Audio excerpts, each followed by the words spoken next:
네, 오늘은 제 책 리더는 하루에 100번 싸운다 중에서 제11강 하나의 유능함이 열의 지혜를 이길 수 없다 편을 같이 한번 살펴보겠습니다. 이 편에서 사용되는 한비자의 문장은 이겁니다.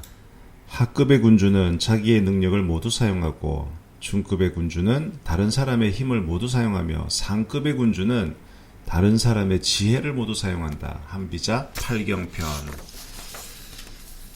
자, 제가 경험했던 사례인데요. 조금 변형을 하긴 했습니다. 프라이버시를 위해서 읽어드릴게요. G테크의 강 대표는 그 미국 아이비리그 출신의 수재고 만능 스포츠맨이고, 그리고 회사의 주력 사업인 신재생 에너지 분야에 관한 박사학위까지 보유하고 있습니다. 강 대표는 회사에서 발생하는 모든 문제에 대해서는 누구보다 정확한 진단을 내리고 또 그에 걸맞는 해결책을 제시합니다. 근데 강 대표는 자신이 지시하거나 진행하는 사항에 대해서 누군가 이의를 제기하면 그래요? 과연 누가 맞는지 볼랍니까? 라면서 다른 의견을 낸 임직원에 대해서 다소 도발적인 반응을 보이곤 하죠. 이게 단순히 지나가는 이야기로 끝내는 것이 아니고 두고두고 그 내용을 기억했다가 한참의 시간이 흐른 후에 반드시 복귀까지 합니다. 최 이사님, 그때 제 의견에 대해서 좀 아니다 이렇게 말씀하셨죠. 근데 지금 와서 보니 어떻습니까? 제가 예측한 대로 됐죠. 어떻게 생각하십니까, 이 상황을? 물론 강 대표가 임직원들에게 악의를 갖고 이렇게 하는 건 아닙니다. 자신이 더 정확한 처방을 내릴 수 있다는 것을 임직원들에게 분명하게 주지시키고 자기를 잘 따라오라 강조하려던 마음에서 그랬던 것인데요.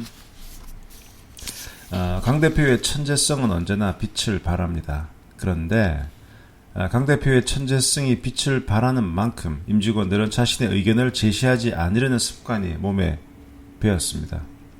괜히 의견을 말했다가 대표한테 찍히면 어쩌나 하는 그런 두려움 때문에 내가 회사 주인도 아닌데 굳이 대표님 시킨 대로 하면 되지 라는 패배의식에 사로잡히게 된 거죠.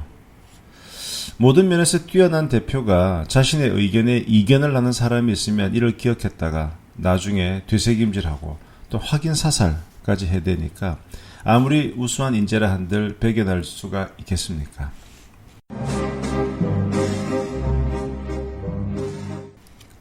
그래요. 이 어느 회사를 막론하고 회사에 대한 지식과 애정이 그 대표, CEO만큼 큰 사람이 있겠습니까? 없죠.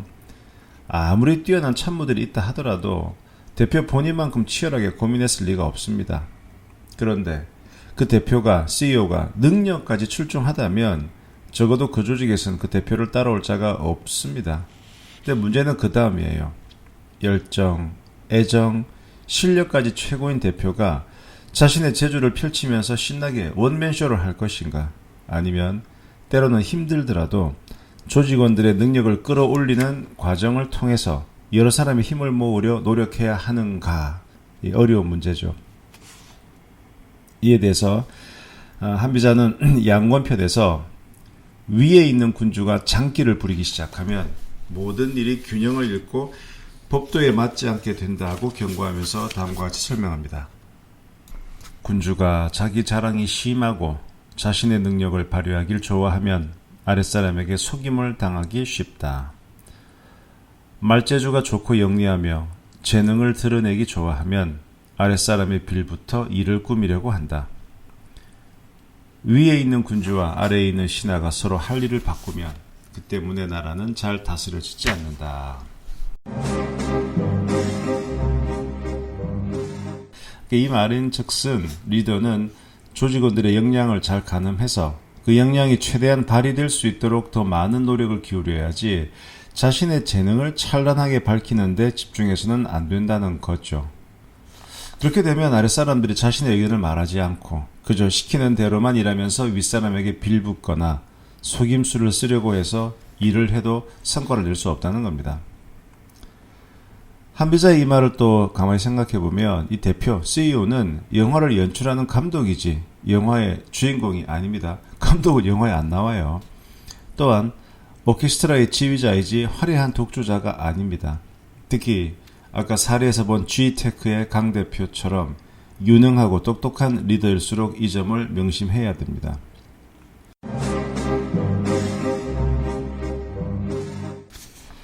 한비자는 또한 군주는 모름지기 신하로 하여금 수고로움과 지혜를 최대한 펼쳐낼 수 있는 여건을 만들어야 한다라고 조언하면서 주도 편에서 다음과 같이 군주의 도를 설명합니다. 참 잘 들어보세요.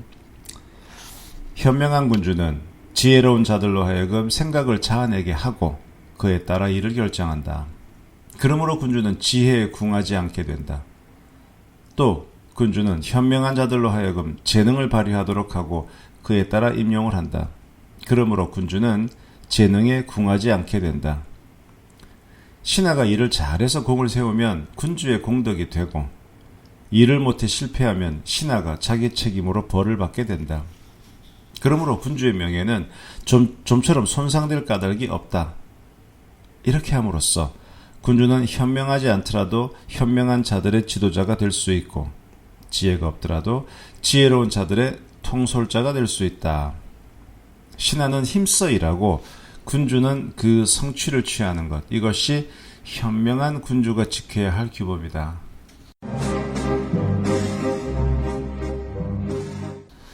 야, 이거 말대로 이리 되면 얼마나 좋을까요? 그러니까 그 신하는 열심히 일하게 하고 군주는 그 성취를 취한다. 그래요. 이게 한비자가 전제하고 있는 군주는 플라톤이 전제하고 있는 철인이 아니고 지극히 평범한 능력을 가진 사람입니다. 그가 살고 있던 춘추 전국시대에는 단지 왕의 아들이었다라는 이유만으로 군주의 자리에 올라서 막강한 권한을 행사하는 일이 비일비재했습니다. 한비자는 이러한 상황을 지켜보면서 철저히 현실적으로 접근했죠. 아무리 능력이 떨어지는 사람이라 하더라도 일단 군주의 지위에 오르면 자신에게 주어진 권한을 잘 행사하면서 선정을 베풀어야 되는데 그렇게 하기 위해서는 자신보다 뛰어난 사람들의 능력을 최대한 활용해야만 한다라고 주장한 것입니다. 즉 한비자는 평범한 능력을 지닌 군주라 할지라도 신하들로 하여금 정책을 위반하게 하고 그 결과에 대해서 준엄한 책임을 묻는다면 능히 뛰어난 참모들을 통솔할 수 있다고 생각했죠. 이런 경우 있지 않습니까? 팀원일 때는 저 친구 일 잘하네 이런 소리 듣던 사람이 막상 팀장이 되면 통솔력을 제대로 발휘하지 못해서 부정적인 평가를 받는 경우 말이죠. 이게 왜 그러냐 그러면 이제 팀원일 때는 자신이 맡은 그것만 열심히 하면 돼요. 그런데 팀장이 되면 혼자만 잘해서는 안 되고 팀원들의 역량을 결집해서 더 많은 성과를 이끌어내야 되죠. 그러니까 팀장은 개인의 유능함보다 팀 전체의 역량과 성과로서 평가를 받기 때문인데요. 그런데 팀장이 되고 나서도 여전히 팀원일 때처럼 일하는 사람이 의외로 많습니다. 자신도 한 명의 팀원이 되어서 지금 팀장인데도 팀원으로서 잡다한 일들을 꼼꼼하게 챙기면서 열심히 일하는 건데요. 하지만 팀장이 그렇게 일을 하면 그 팀은 조타수 없는 배가 돼서 결국 난파하고 맙니다.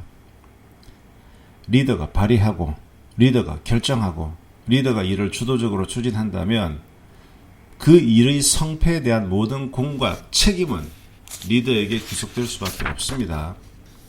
그렇게 되면 누군가에게 책임을 묻기 어려운 구조가 되고 팀원들의 능력도 최대치로 끌어낼 수가 없죠. 그래서 리더에게는 어려운 얘기겠지만 모든 일을 스스로 다 해내기보다는 팀원들이 더 열심히 자신의 과업에 매진할 수 있도록 독려하고 그 과정에서 엄정한 상벌을 집행하는 능력이 더욱 우선시 되어야 합니다.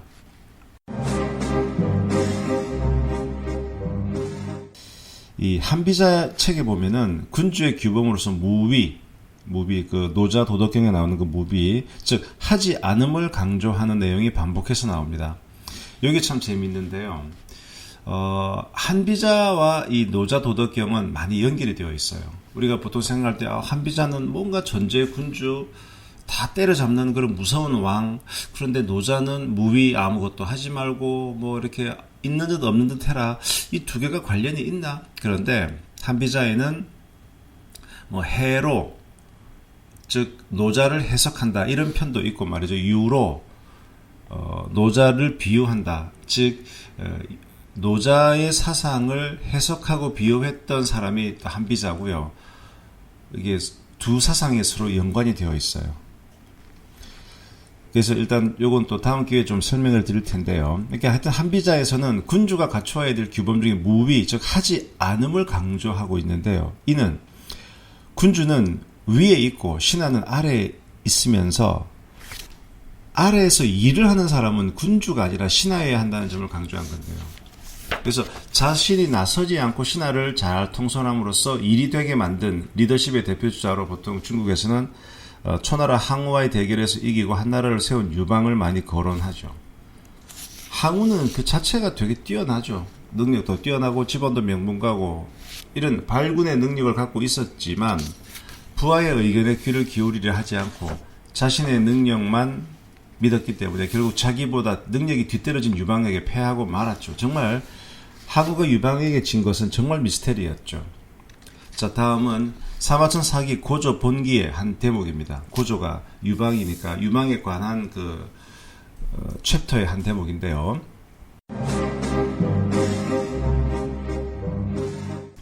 한고조 유방이 천하 통일 후 낙양의 남궁에서 크게 주연을 베풀면서 좌우의 군신들에게 물었다.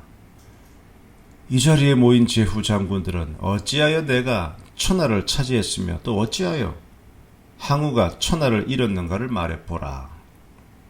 이에 왕릉이 대답하기를 폐하는 사람들을 깔보고 항우는 인자에서 사람들을 사랑했어요. 하지만 폐하는 승리한 장군에게는 봉토를 주어서 천하의 이익을 나누었습니다. 하지만 항우로 말하자면 현자를 꺼리고 능력자를 시기했고 공 있는 사람을 죽이고 현자를 의심해서 전쟁에 이기더라도 장군에게 시상하지 않았고 토지를 얻어도 사람들에게 나누지 않았습니다.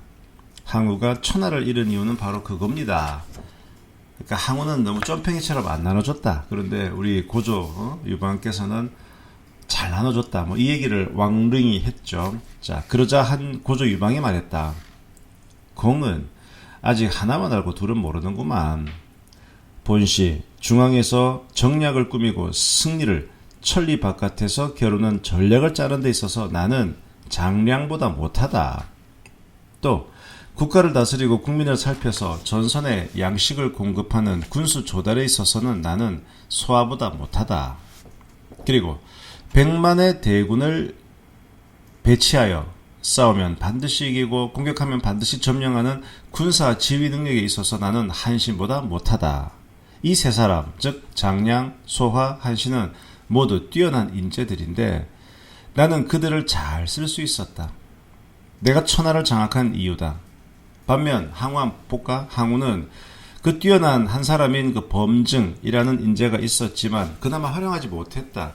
그래서 항우가 나에게 패하고 만 것이다. 이렇게 유방은 자신이야말로 쫄지장, 즉 쫄병들의 장군이 아니고 장지장, 장군들의 장군으로서 처신했기 때문에 대업을 이룰 수 있었다는 것을 잘 알고 있었던 사람입니다. 유능한 리더들이 흔히 빠지는 또 다른 함정이 자신의 능력을 지나치게 믿는다는 건데요. 어떤 조직이든 리더가 자신의 유능함을 믿고 우쭐한다는 것은 대단히 위험한 징조입니다.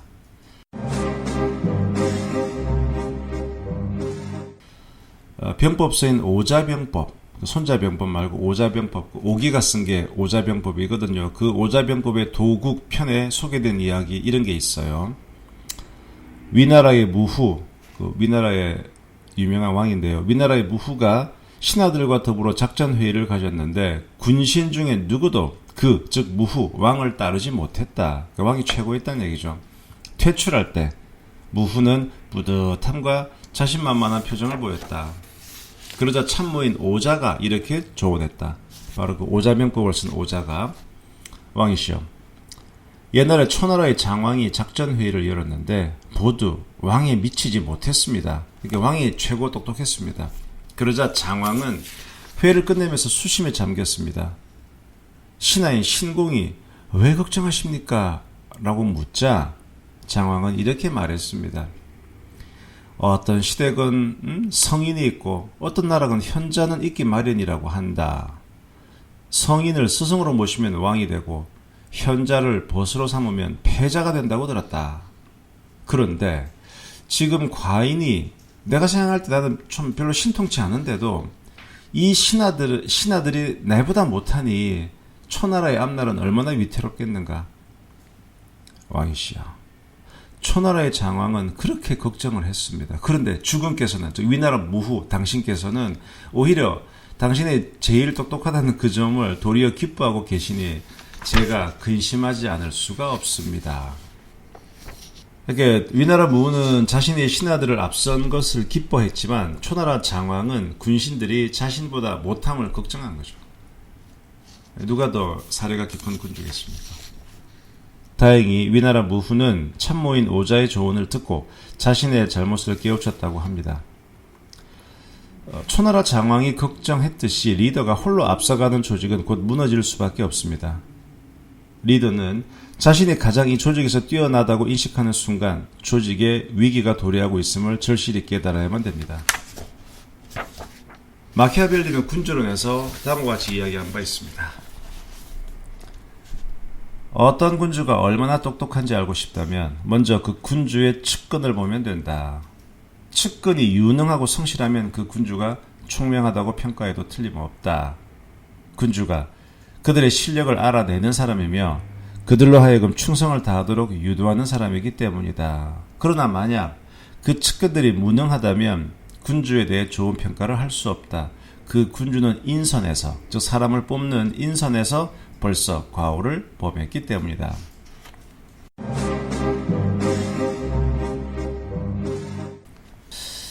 우리가 역사적으로 보면 말입니다. 현명하지 못한 군주는 현신, 즉 현명한 신하를 시기하는 일이 많았고요. 어쩌다가 주변에 남아있던 충신들마저도 끝내 희생시키고 말죠. 이런 암흑시대에는 유능한 인재들이 탈주하거나 온몸으로 저항하는 것밖에는 선택할 수 있는 것들이 없었습니다. 통치자에 대한 평가의 기준은 우선 그가 발견하고 키워내거나 가까이에 있는 인재들의 질과 양으로 설명되는데요. 결국 큰 인물만이 큰 인물을 등용하는 법입니다. 앞에서도 언급했듯이 리더는 오케스트라의 지휘자로서 연주자들의 조화를 끊임없이 고려해야 하는 사람입니다. 자신의 유능함에 심취해서 원맨 쇼를 하려는 사람은 지휘자가 될 수 없죠. 훌륭한 지휘자는 굳이 연주를 잘하지 않아도 괜찮습니다. 탁월한 연주자들을 발탁해서 그들이 연주를 잘할 수 있도록 여건을 만들어주고 이끌어주면 되죠. 아무리 천재적인 역량을 지닌 리더라 하더라도 조직을 혼자 운영할 수는 없습니다. 자신의 능력을 믿기보다 팀원들의 지혜를 믿어야 하는데요. 세계적으로 존경받는 기업가이자 철강왕이라 불린 앤드류 카네기는 이 사실을 분명히 알고 있었던 것 같습니다. 자신의 묘비명에 이렇게 써놓았죠. 여기 자신보다 나은 사람을 쓸 줄 알았던 사람 잠들다.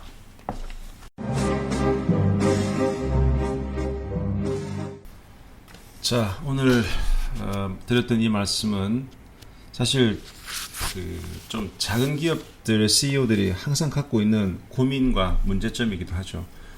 회사에 대한 애정이 가장 크고 능력도 가장 출중한 사람이 CEO일 텐데 그 CEO 혼자서 할 수 있는 일이 한계가 있지 않습니까? 그래서 계속 뛰어난 사람을 뽑아야 되고 사람을 키워야 되는 그 과정에서 정말 참아내고, 그래서 누군가 그러더군요. CEO를 원래 CEO가 Chief Executive Officer 이런 건데 Chief Endurance Officer, Endurant가 참아내는, 그러니까 Chief 가장 참아내는 그 사람이 바로 CEO다.